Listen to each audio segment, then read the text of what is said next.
Have you ever wondered why, out of all the possible voices in the world, the one inside your head sounds suspiciously like you? Not a celebrity, not a friend, not some deep, wise narrator from a movie trailer, just you. Your tone, your rhythm, your personality. It's one of the strangest and most intimate experiences of being human. The private voice that narrates your thoughts, argues with you, embarrasses you, motivates you, and sometimes even scolds you. It's there when you wake up. It's there when you make decisions. And it's there when you're lying in bed replaying something awkward from 5 years ago. So, why does it exist? Why does it sound like you? And what does it reveal about the structure of your mind? Let's dive deep into something your brain has been doing your entire life. Something so natural that you barely ever question it. Here at EDUX Talks, we explore the hidden psychology behind everyday experiences. And if you enjoy finding out how your mind really works, consider subscribing, because your brain has a lot more secrets than you think. Now let's begin with something incredibly important. Your inner voice isn't a real voice. There are no vocal cords vibrating in your skull, no sound waves, no listening.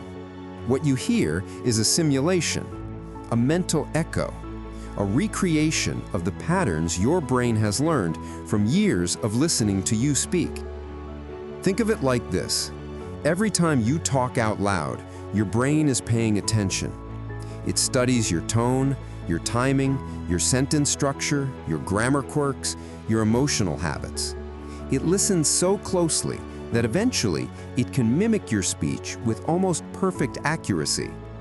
Over time, this internal model becomes sophisticated enough that it can speak your thoughts in your own voice, even when your real mouth is completely still. This might sound mysterious, but the reason your brain does this is surprisingly practical. Thinking in your own voice helps you understand the world, make plans, and form your identity. Without it, decision-making would become unbelievably slow and confusing. Imagine trying to plan your day without a voice in your head. You wouldn't think, okay, after breakfast, I'll finish that assignment, then call my friend. Instead, it would feel like fragmented flashes of ideas, disconnected images, raw impulses without structure. You'd know what you want to do, but organizing it would be like trying to solve a puzzle without the picture on the box. The inner voice gives your thoughts structure, turning abstract ideas into clear, understandable language. It's your mind's operating system. But there's another layer to this voice, one that's deeply connected to your sense of self. From the moment you begin learning language as a child, your brain builds mental templates of voices around you: parents, teachers, caregivers. These voices guide your early thoughts. When you're little, the voice in your head may not sound like you at all. It might sound like authority figures, because those are the people you rely on to interpret the world. But as you grow older and gain independence, your brain gradually replaces those external voices with your own. It updates the internal narrator. It matches your personality, your humor, your fears, your beliefs. Eventually, your inner voice becomes a reflection of you, a mirror of the identity you've built over years of life experience. That's why your inner voice can feel so personal, so emotional, so familiar. It knows how you speak when you're excited, or tired, or frustrated. It knows what kind of jokes you make, how you sound when you're nervous, what you say when you're angry. And because it's built from your memories, it doesn't just sound like you, it feels like you. But here's where it gets even more fascinating. Your inner voice isn't the only voice your brain can produce. Your mind has the incredible ability to generate multiple versions of your inner voice depending on the situation. There's the calm version, the stressed version, the doubtful version, the encouraging version. Sometimes it even imitates the voices of people you know. That's why when you're about to make a questionable decision, you might hear something in your head that sounds suspiciously like your parent or a teacher saying, "Are you sure about that?" Your brain essentially runs an internal cast of characters, mental replicas shaped by your experiences with real people. But the default narrator, the one you hear most often, is the voice your brain trusts the most, your own. Not because it's the best voice, not because it's the smartest, but because it's the most familiar, and familiarity is one of the brain's strongest instincts. A familiar voice feels safe, predictable, stable, and stability is important when you're trying to make sense of your own thoughts. Now let's talk about something that everyone experiences but rarely admits. Sometimes your inner voice says things you don't actually believe. It exaggerates, it criticizes, it obsesses. It invents worst-case scenarios that have no connection to reality. Why does this happen? Because your inner voice is heavily influenced by emotion. When you're anxious, the inner voice becomes anxious. When you're overwhelmed, it starts whispering catastrophes.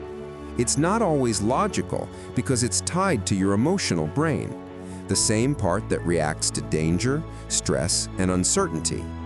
In other words, your inner voice isn't always on your side, but it's always trying to protect you, even when its methods are, let's say, unhelpful. Interestingly, people who temporarily lose their inner voice due to neurological injury or rare cognitive conditions often describe the experience as being trapped in a quiet room where thoughts feel like clouds drifting around with no way to grab onto them. They can still think, but without language, their thoughts feel shapeless, almost like feelings without form. This shows how essential the inner voice is to everyday life. It doesn't just speak, it organizes.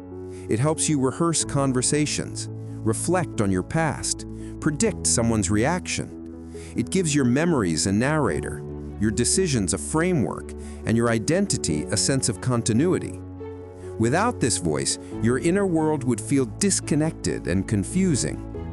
But maybe the most profound part of all this is what your inner voice reveals about you. The fact that it sounds like you means you've built a stable sense of self, a mental model of who you are. Your brain isn't just repeating your voice, it's repeating your identity, your beliefs, your patterns, your story.